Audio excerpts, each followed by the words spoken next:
Hello everyone, প্রথমেই জানিয়ে দিই শুভ মহালয়ার অনেক অনেক শুভেচ্ছা এবং অভিনন্দন। দেখতে পুজো চলেই এলো, একটা বছর কেটে গেল।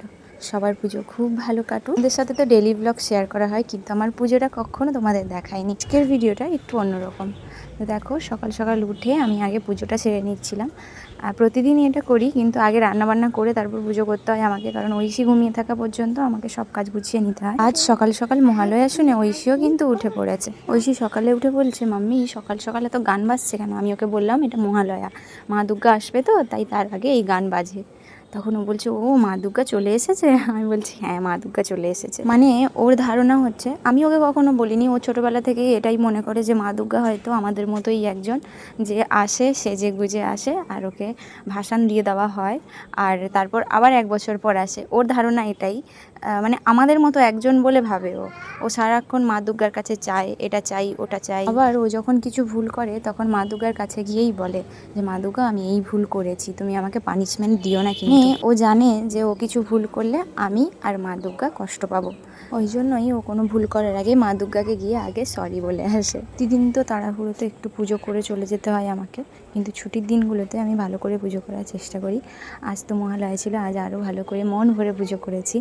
আর ঐশী সোনাও কিন্তু আমার সাথে সাথে পুজো করছিল। আমি ওকে ছোটোবেলা থেকেই আমার সমস্ত কাজে ইনভলভ করার চেষ্টা করি, যাতে ও শেখে যে হেল্প করার ব্যাপারটা, ওই হেল্প কনসেপ্টটা শেখে আর কি।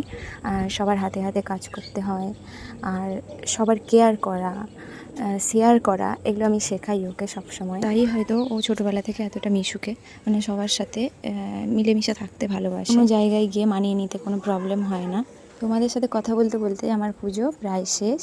এই দেখো, সকাল সকাল আমি আলপনাও দিয়েছি, কারণ আজ মহালয়া আর আজ ছুটিও ছিল, আর আমি মাঝখানে টাইম পাবো না। ঐশীর পরপর স্কুল আছে, তো ওকে নিয়ে যাওয়া নিয়ে আসা এই করতেই আমার টাইম চলে যায়, মানে পুরো দিন কভার হয়ে যায়।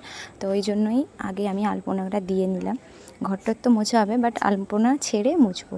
তো দেখো, এখানে এসে একটু স্কিন কেয়ার করে নিলাম। সকাল থেকে আমার খাওয়া দাওয়া হয়নি, আমি জাস্ট এক গ্লাস জল খেয়েছিলাম। এই স্কিন কেয়ারটুকুই করি আমি, আর কিছুই করি না। পুজোর আগে লোকে কত কী করে, বাট আমার কিছুই করা হয় না, আমার ভালো লাগে না করতে। আর আমার এত সেনসিটিভ স্কিন না, আমি কিছুই করতে পারি না। মানে প্রথমবার ফেসিয়াল করেছিলাম বিয়ের সময়। আমি সবসময় হোম রেমেডিসই ট্রাই করি, কিন্তু পার্লারে আমি যাই না, কারণ পার্লারে ওইসব প্রোডাক্ট ইউজ করলে আমার মুখে না যা তা বেরিয়ে যায়। আমি শুধু একটু টোনার, একটু ক্রিম আর সানস্ক্রিন, বাস, আর কিচ্ছু লাগে না আমার। আগের বছর চুল স্ট্রেট করেছিলাম, কিন্তু কেরাটিন করিনি, জাস্ট স্ট্রেট করেছিলাম। স্ট্রেট করে কেরাটিন না করলে চুলটা আবার আগের মতোই হয়ে যায়, তাই আমার চুলও সেই আগের মতোই হয়ে গেছে, আর সোজা নেই।